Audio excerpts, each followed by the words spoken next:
Welcome to the Swisspreneur Show, a podcast about startup stories and hands-on learnings from experienced entrepreneurs. My name is Sylvan and I will be your host.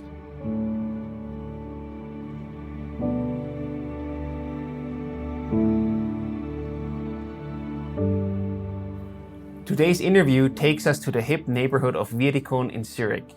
The office building is a real startup hub.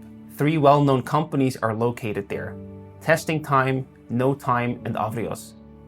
We meet Reto Lämmler in the beautiful and stylishly furnished office of Testing Time. He is the co-founder and CEO of this startup, which helps companies find test users for focus groups, usability tests, or surveys. In this context, Reto has been intensively involved in pricing and the strategies around it. This is exactly the topic we now want to discuss with him: everything related to SaaS pricing.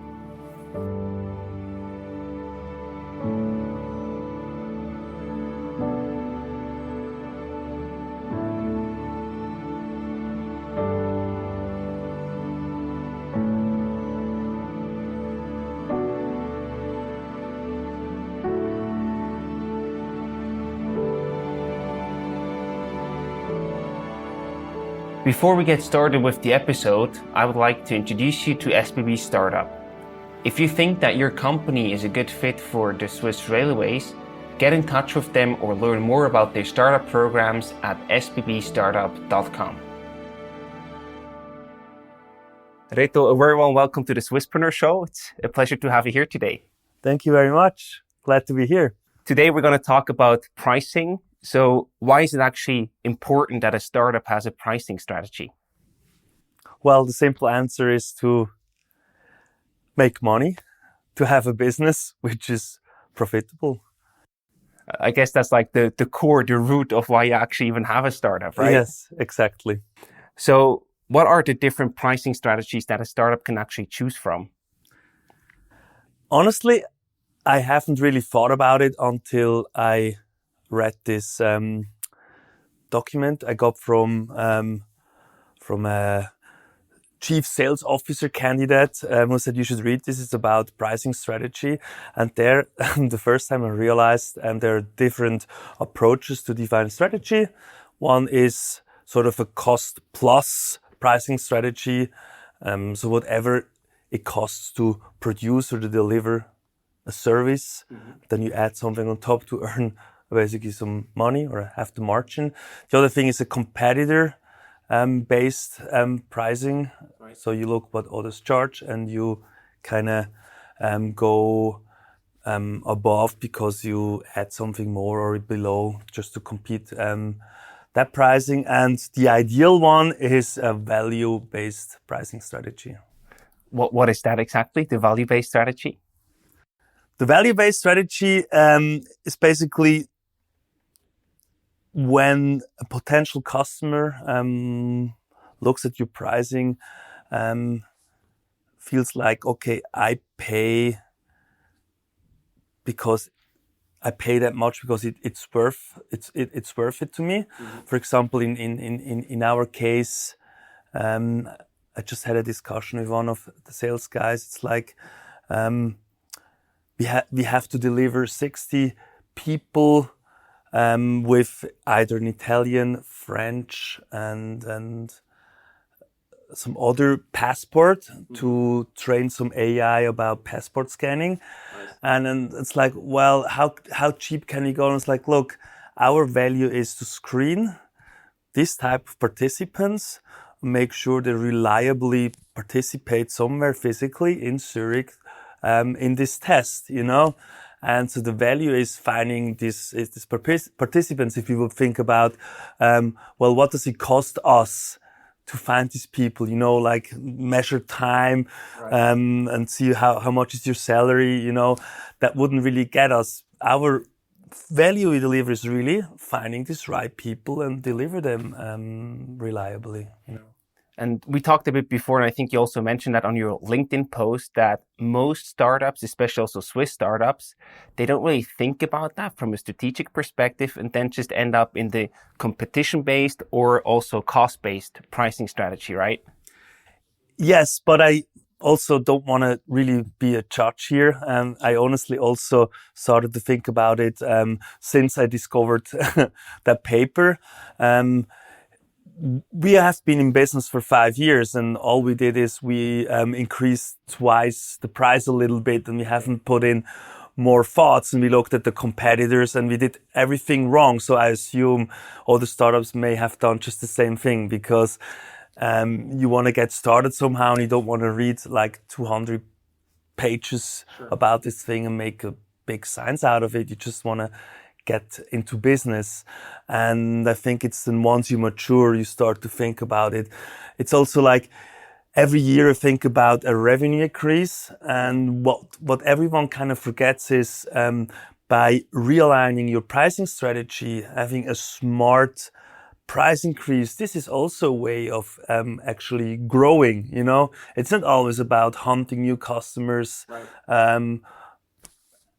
So you can just actually increase your business or your revenue by finding a better way to monetize your service. I think there you touch at an incredibly important point. So you have the acquisition, right, where you acquire new customers. You have the retention, where you want to earn more money with the existing customer base. But what we're talking about today with the pricing strategy is the monetization of your existing services. So to really optimize that. And I think that's an incredible, important difference to understand. And I'm also currently working with IMD is a very famous business school in Lausanne. And they have a new class there that just started this year. And then they have like this entrepreneur module. And so we kind of got in there as one of the startup cases. And now I got a team which is working exactly on one of these things. Like at the moment, testing time is a transactional based business. So whenever you order, you pay. And if you don't order anymore, you don't pay. Right.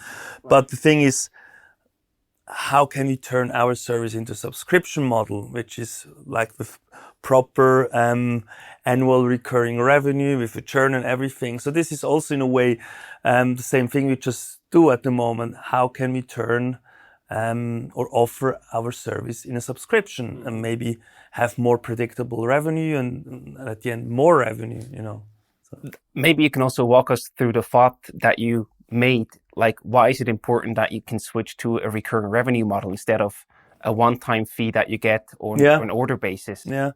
When I was always like irritated by investors saying, well, you don't have ARR and it's not recurring and so on. It's like, well, but look at our growth. Right. Nice growth.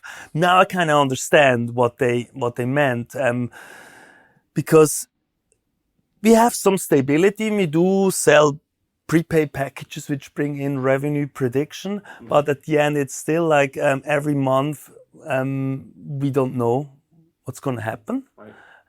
In general we grow, but with a zigzag, you know. Yes. And now I realize the more mature, the more I would appreciate like a lot of subscriptions with predictable churn, you know, and then you just know what you're going to make every month and year, you know. Right. So that's why it's really important we kind of figure out at least maybe part of our service to turn into subscription. Right. Where we started to do it now is our new product, Testing Type Private Pool.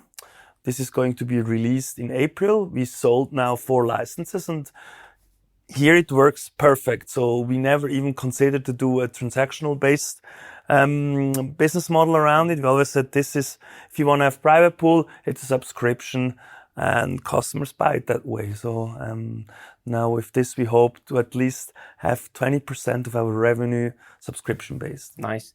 And it does also like recurring revenue is also better for your company valuation, I could imagine. Yeah. And if you talk to like investors or M&A guys who do exits, they say, look, you get a higher multiple if you have a proper subscription model. So that's also an important aspect not to forget. Yeah. So let's dig a bit deeper into how you actually determine a good pricing strategy. So how do you actually come up with the right price for your product? What was your take? You talked about a bit like, you know, the first guesses and the 2 price increases, but how do you actually determine the right price for your product? I mean, so the honest answer I don't know. We are in this process. So I'm not saying I'm sort of the master of pricing strategy, not at all. Not yet. Yeah, not yet. I'm working on it. I can just share how we started. So since we are operating in different countries, we actually really started with competitor-based pricing. We looked at others, what they charge, and we went just a little bit cheaper because we are much more automated than the competitors. And then we took the Swiss pricing, which we knew worked well, into Germany, which at the beginning we totally failed. They said, "Are you crazy?" We literally exchanged the Swiss franc to euro thing, and then we had to build the system in a way that we can adjust the price per country. Yeah. And so people told you in Germany that you are way too expensive. Yeah, it's like, yeah, you are Swiss, that's expensive, but I'm not going to buy from you because you're way too expensive. So then we slowly went down until we didn't hear complaints anymore. Okay. There's like a point where where salespeople don't hear anymore you're too expensive. So, but you have to come slowly down, you know. What was the approximate rate that you had to hit there? Because usually I think it's like the factor 2, where you say if you charge like 10 euros, you can charge 20 Swiss francs, for example, and vice versa. No, it's about 70%. It's not like half of what we do in Switzerland. And in the UK, it's almost like Switzerland. That's actually, they are price sensitive. The most price sensitive is the French market. It's always, this is like also our lowest pricing of all. And so you have to really act and adjust to the different regions, but always start high and then go down and wait until you don't hear complaints anymore. That's how we found our pricing. And then, especially in Switzerland, initially we always included the VAT in the pricing, and then one of the pricing increases was just, we said, look, from now on, VAT is not included anymore. Right. That was a nice transition. Nobody complained, because in the B2B world, you never add VAT up front. You do this in the B2C world, but that's something you also had to learn. But in a way, with that, we got a 8% price increase, but which was still fine. And now we don't really move around anymore. I think it's very competitor based, or the originality of where we come from, which works for us. But sometimes when we have bigger deals, sort of the cost plus kicks in, and I don't like that. You know, I always to say to the sales team, hey, you need to sell our value. Yeah. You know, I always think like, how else could they solve this problem? They probably can't without us. So this is a big value we offer. So and so they stopped and adding a lot of discounts on big projects, you know, because they realize we offer actually a lot of value, which is not reflected in our price calculator yet, but it's just more to defend of giving a lot of discounts. But for us, the next big step is really that subscription, which will change everything. You know, this is a complete new approach, because the good customer of ours, they live user research, they do user tests, validation on a regular basis. This is never a one-off thing, because you have to be constantly in the loop with your end users and incrementally improve your product. So they will be perfect for a subscription. But absolutely, how do we get there? This is now really, as we speak, something we try to figure out. You're right in the middle of it. Yeah. So before we talk about the buyer persona, because they seem to be also an important point of the whole pricing strategy, I would like to focus on the value. How can you actually measure the value and find out what value you actually deliver to the companies that buy from you? Because I can imagine that a startup just starting out, this is like not super easy to do. They just say, yeah, some people say this is the value that they get. Others say something completely different. Mm-hmm. So how do you determine this value that you actually deliver to your customers? by talking to them, and it's super difficult question. You know, I'm sort of a buyer at the moment of another startup in Zurich, and they're very young in finding the right pricing strategy. And in a way, I just told them I'm not willing to pay more than that. It's not worth it. Then I would rather stick to a spreadsheet solution and do it manually versus your service, you know. And so I giving them feedback, and the thing is, just interview a lot of customers and figure out what is the problem you solve for them, and do they have a lot of alternatives? If they don't, then your value goes up. Right. And that's, for example, why we decided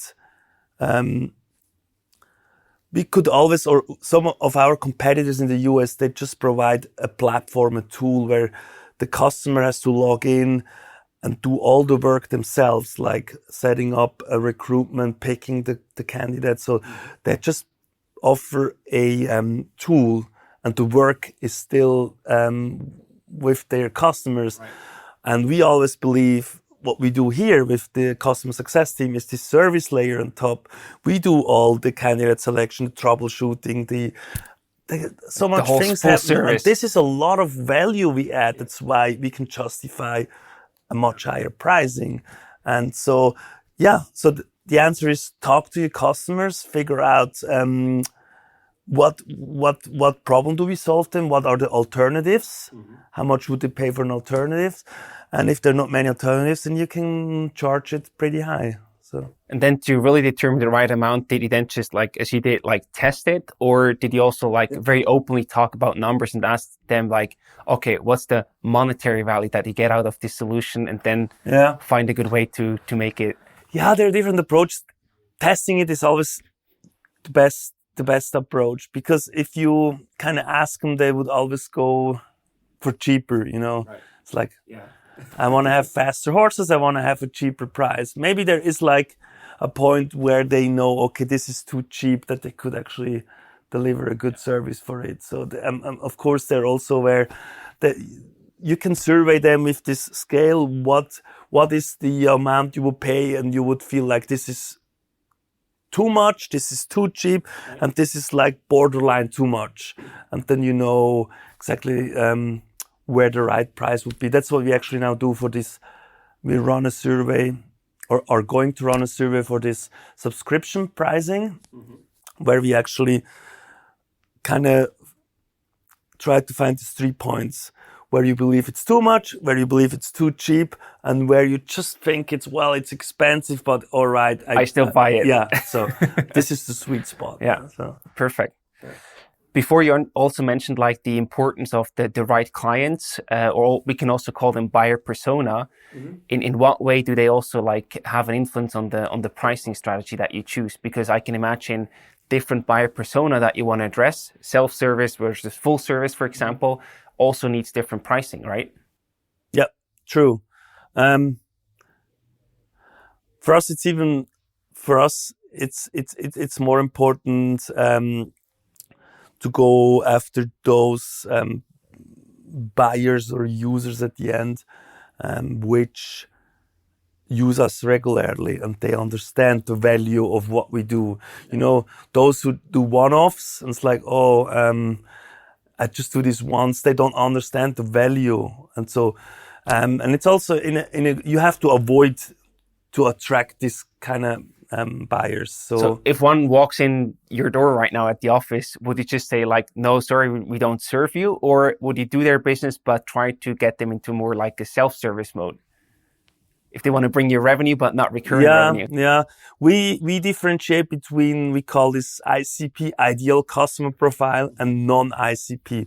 So non-ICP is handled by an inbound sales manager, which gets no account manager taking care of you and does calls with you.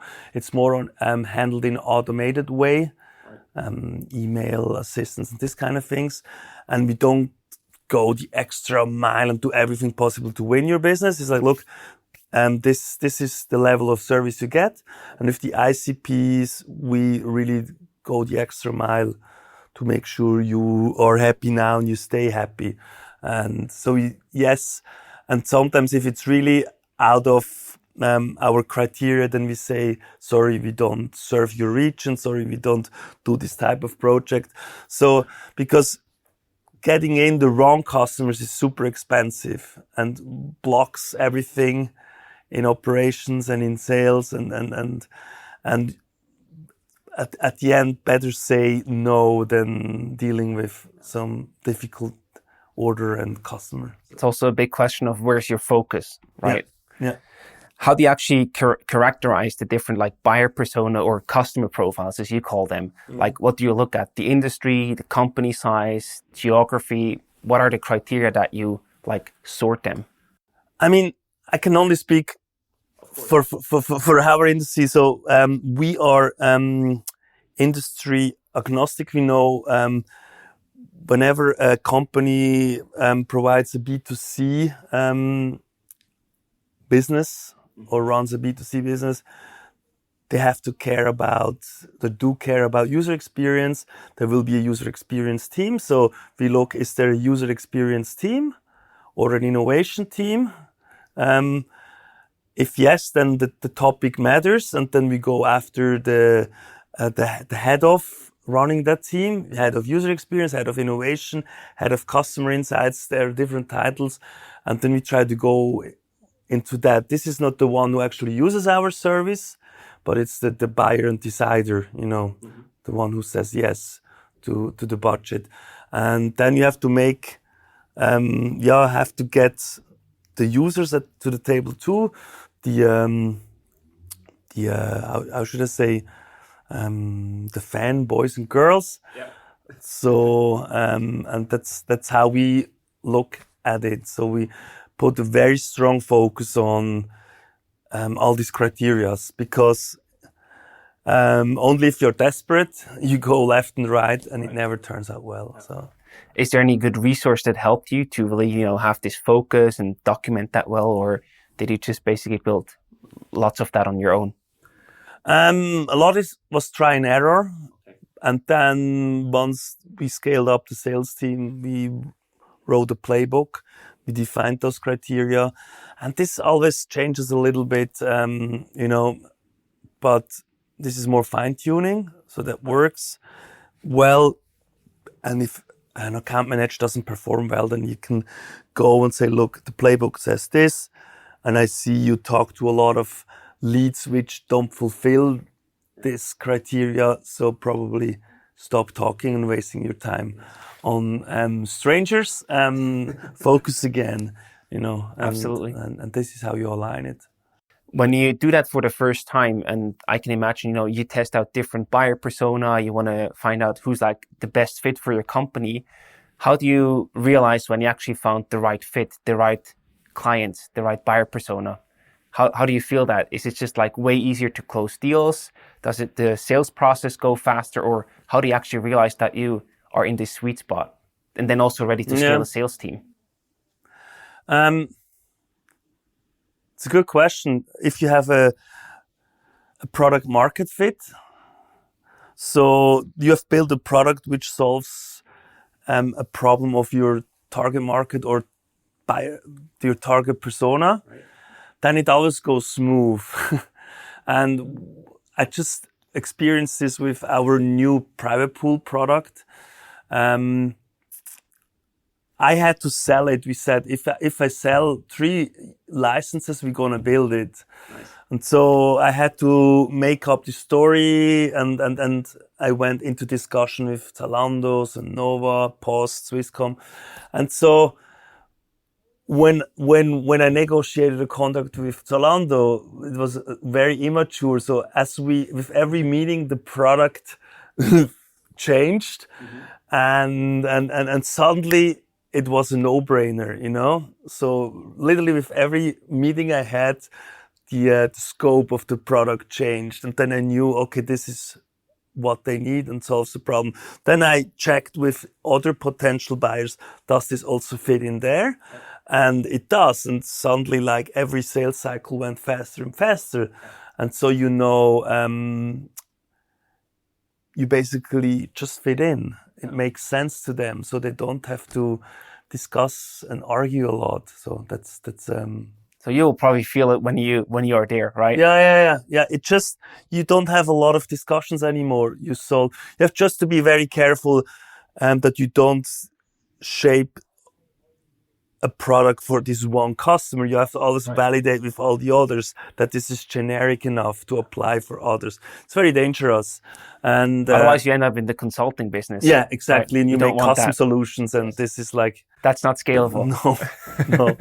and yeah, I just went through this whole experience, and that's what I experienced. And with Swisscom, it was like boom. It's like, and then you realized, okay, that's the sweet spot. We're gonna go big into that. This is the challenge they have, and this is how we're gonna solve this. This is the pricing. Here's the offer, and boom, makes sense. Yeah.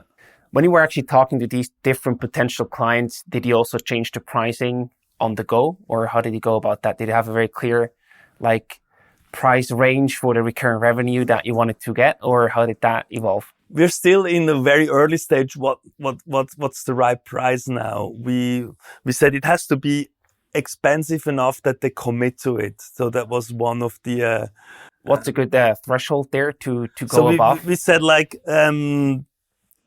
the premium version should go for 25,000 a year. So, and if they pay 25,000 a year, then they really want it. And in the enterprise world, that's not a big or expensive thing, but still they have to go through procurement and they have to be serious about it. And so that was one, like, criteria.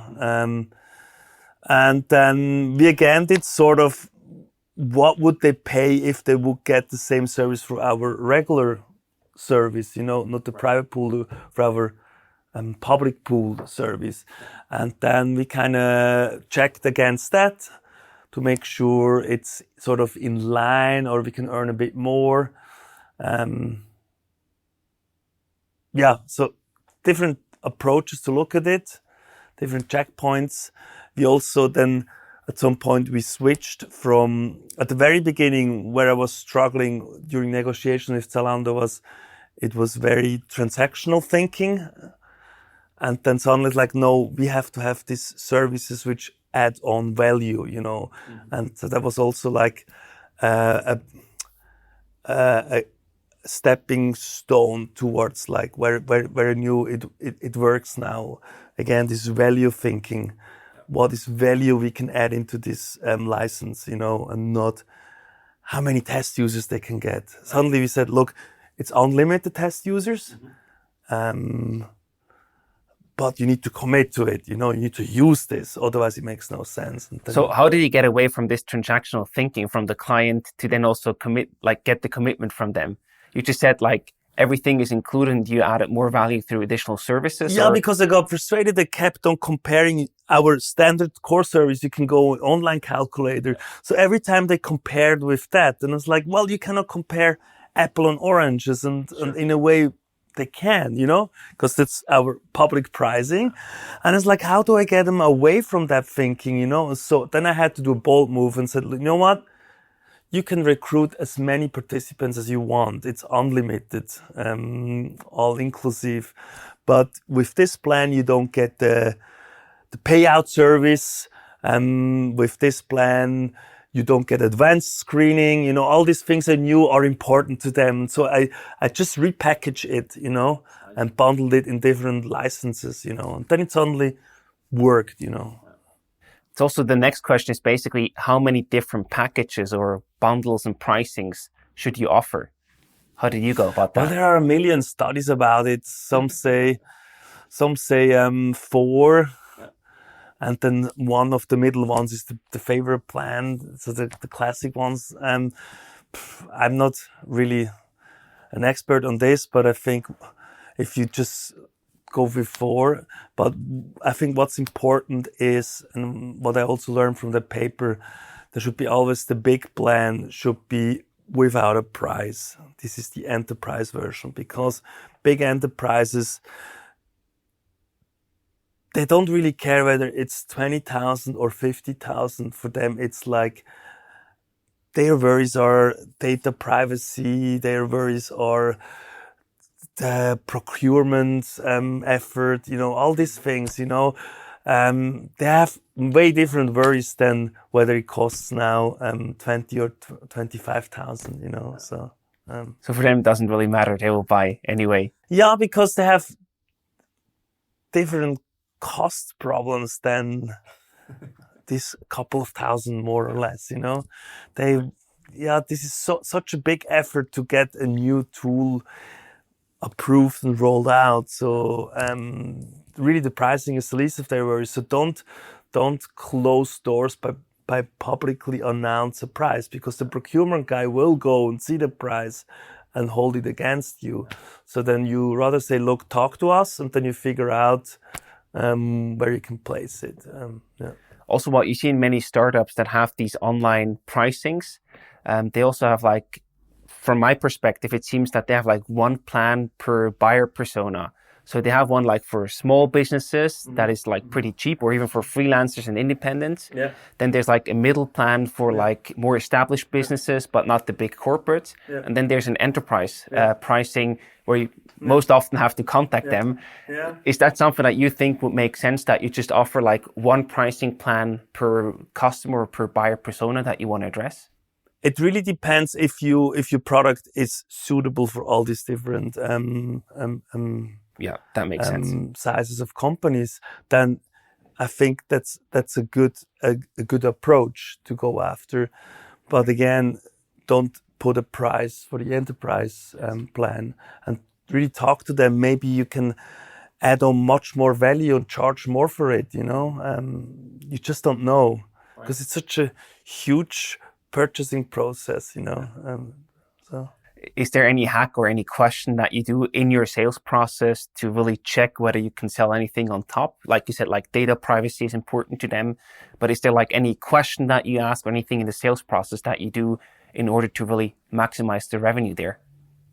At the moment, we are still trying to, for private pool, we're still trying to prove the market. So we need to sell now 10 of those licenses.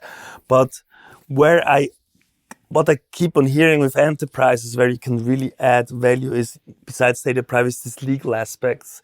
Can you support me in signing NDAs with the test users and these kind of things? So enterprises are really, really worried about these things. I mean, I understand. I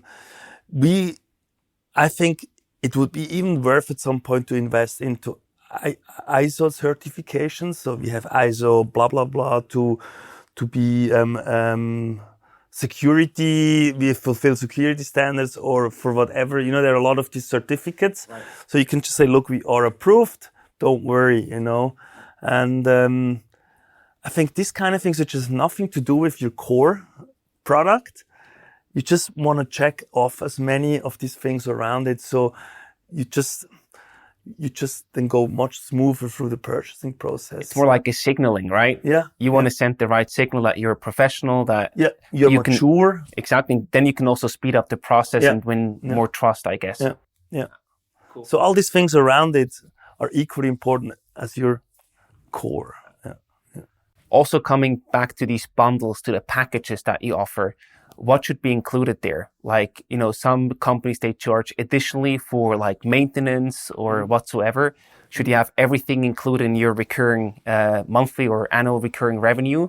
Or should you also have some things that you offer on top that might be one-off fees or additional recurring revenue? So what I believe is a good thing to charge a setup fee. Mm-hmm. Again, this is to check the commitment. Right. And this is something you can, if they want to negotiate you down in the license fee, you can say, okay, I'm going to give you... Smart. This is the one-off. You can remove one-offs. You don't want to reduce the recurring fees. Because that's recurring. And once... It's like a salary for an employee, this is recurring, and the one-offs is easy to say, okay, no setup fee. But still, it's not just for that. It's also for the commitment. A lot of time it has to do the commit, because again, we also want to commit that they really use it, and then a setup fee suddenly is justified because you want to sit down with the customer, set up in the best possible way, make sure it's really meaningful, and that costs some time and money. That's why I believe I like to keep this in there. How high should the setup fee be? Should that be like a fixed percentage or just a fixed fee? I always like between 3,000 to 6,000, something like this. Yeah. Has some symbolic character, but I just recommend to have it. Sure. And the other thing is that's what we also discovered with like Sonova, like have an expansion possibility. So suddenly we realize, oh, they want to have not just a Swiss private pool, they want to have it in all these different countries. So how are we going to scale this? We cannot sell them again a full-fledged thing. They would say, are you crazy? Right. But then suddenly say, oh, we could add this multi-pool option. And so you can say, okay, how many countries do you want to enable? And so you have this infinite scaling possibilities. If you're a CRM, you may say, okay, up to 10,000 contacts, you're in this bucket. Right. And then we do this with multi-pool things. So have sort of a scalability in your plan, you know. But these are like add-ons that they can buy or not buy, right? Yeah. That's not like the differentiation between the different packages directly. Yeah, in the different packages, no, this multi-pool thing can be added in every plan. It's like to make it sort of within the plan scalable. The different plans, what we chose now for private pool is to have the level of services we add in there. You know, it's like the smallest plan doesn't have advanced screening, so you can we only screen by age and gender and these standard things, but we're not going to write advanced screening questions to select very specific criteria.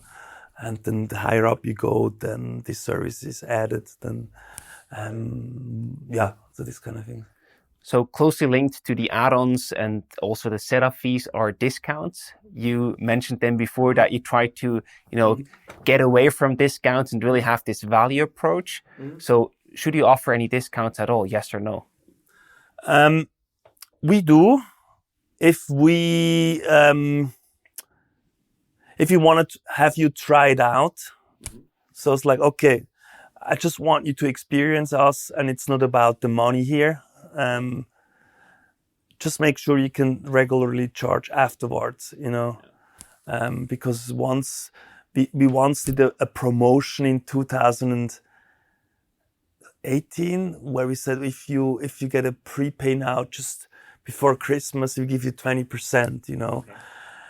And then we had a hard time to get rid of that again, because every year they said, well, I want to have this 20% again, and it's like, just don't do this. It's very dangerous, this promotion tied to a time span, now it's Christmas again. Last Christmas you gave me this. So that was one learning. Give it just to try it. Otherwise, try to add more value. Try to look, what can we do more for you that you still pay the same price? That's the right question to ask. Yeah. Absolutely. Because it's just like hell, you don't get out of it anymore, and sometimes this is now a new experiment, like one US competitor sneaks into Europe, so we don't want them to win customers. Right. So there I would be willing to go into price war just to squeeze them out, But price war is a tough battle to win, right? Yeah, it costs you something, but you don't want them to see. You want them to hear about you, and they get pissed at you. It's like, shit, why is always testing time winning? And then you're on their radar, and then maybe they want to buy you. Who knows? Exactly. Then we are on the radar, and it's like, let's talk. Yep. But that's price war to just defend territory. Maybe there you can do it, yeah. But generally, be careful with discounts. And for the trials, some companies, they offer like free trials. I think it heavily depends on the product or service that you're offering. Totally fine. I think whenever it comes to we have fixed costs with every delivery because we pay test users. So it's dangerous to give it totally for free. Yeah. We would then have costs with everything. But if you have a SaaS solution, whether you add one more user, it doesn't really hurt you a lot. So do anything it takes to have your customers try it out and blow their mind. And then once they're convinced with the value you deliver, they will pay the fair price, So. Linked to that, like value delivery is also something called value metric, how you actually measure the value that you're delivering to your customers. Do you have any such thing as a value metric? What is it? We do every delivery, just like Uber Eats or Uber, we ask for a rating. We ask for every test user, how well did this person fit for the order as such. And then we run an NPS. Net promoter score is that's one of the best things to do. We do this on both sides, test user and customers. What do you aim for there? Like, what's the good NPS score that you're aiming for? We are on the customer side at 70, which is super high, nice. super That's good. Very good. But it correlates with the load we have. So like last November, December, we had like big load, and then the delivery team was overwhelmed, and you can see how it slowly goes down. If we have regular load, we are really great because we care a lot, and we're going to invest even more now into the delivery team to be able to handle even more load. And on the test user side, we are much poorer. We are at like 30. But it's still not bad. Yeah, but there's more frustration because a lot of test users don't get into studies. Okay. We turn them down because we have too many test users. And so there we try to fix it with more targeted invite mechanisms, prediction of could you possibly be the right person, so we don't have to invite everyone to figure out whether you fit. So you can avoid the frustration of people, right? Yeah, exactly. That's where it comes from, yeah. So, but yeah, I think like Net Promoter Score is a very good like value metric to follow on both sides. Also, you are now changing your pricing strategy, as we heard in the beginning, to a more recurring revenue style. How often should you actually, step back and think about your pricing strategy and also review and probably also adapt it? How often should you do that? I think you should do it twice a year, but so you do it at least once per year. Welcome to the startup life. Yes. And I just think don't underestimate the power of changing your pricing strategy, or even just the pricing, of your existing strategy. How much you can gain from that, And who should be involved in that, review and pricing adaptation of the team? Sales, which is frontline, product. I would include customer success, delivery, finance, because they should also bring in cost. They are aware of cost of acquisition, cost of goods and service, cost of delivery. All these things are important too, So you can basically form your own pricing committee. Just have enough stakeholders in there, which bring in different viewpoints, Makes sense. And maybe even a customer, Yeah. So we would then run again user tests on a new pricing plan, and see what the reaction is. But also don't take it always as the truth, because pricing increase always triggers a panic reaction, So there will be a bit of complaints, and then it will be all fine, How do you actually handle that? Because as you said, when you increase prices, you did that twice. Once in a very elegant way of just removing the taxes. Yeah. How do you actually manage that in a good way that you don't make your customers angry? Is it just a matter of time, or? Yeah, but we believe you should be proactive. You just send an email to everyone. You explain why. It's all about a good and authentic story, because it costs something to deliver this thing, and customers should also be aware of that. But again, you shouldn't argue with like, it's very difficult how you frame your story, but you have to have a good story. And what would you like a good argument or a good point to make why you have to increase your pricing? Yeah, towards costs, maybe you can bring the cost plus story more, because that resonates more. But you can also use the value. We added this additional things. So I would argue, hey, we have improved our quality check algorithms. We don't charge you anything. What you didn't like, you don't pay. This all costs something. We may add NDA signing services.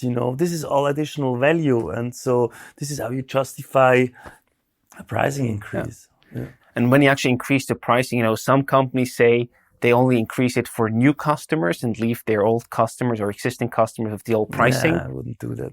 Tricky. Why? I wouldn't do that, no.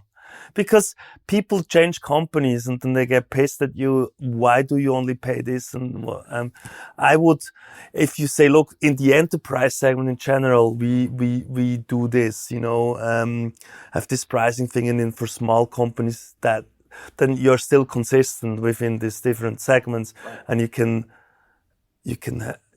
explain it. But just to play it depending on sympathy and it's very dangerous, and I wouldn't do this. I would be really fair and transparent. So it's a very simple, Maxime, just treat everybody the same. Yeah. And maybe do it over volume. The more you use, then we can say, okay, you have consumed so much from our service, then we can give you like a kickback after certain volume. That is also explainable. So before we finish the episode, are there like any tools that you use in terms of pricing, tracking pricing, finding the right pricing? Any tools or gadgets, resources that you can recommend for people who face these issues or problems or want to dig a bit deeper? Google spreadsheet to model things and play around and share it with the stakeholders so they can play around with pricing thing. That helped us a lot to iterate, on things. Surveying, user testing plans, we did a lot of a year ago when we did the new prepaid package plans. We did a lot of user testing. What is actually the core value they get, and so we had to flip.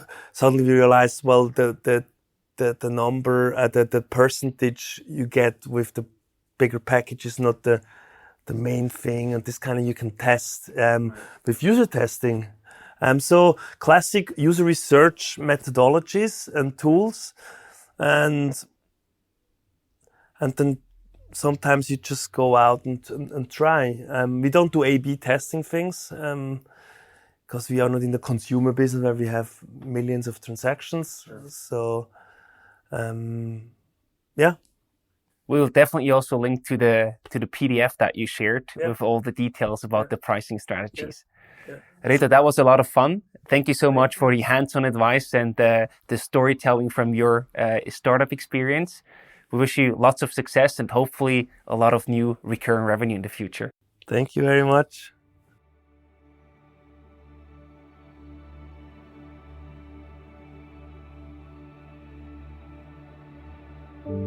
Thank you very much for listening to today's episode.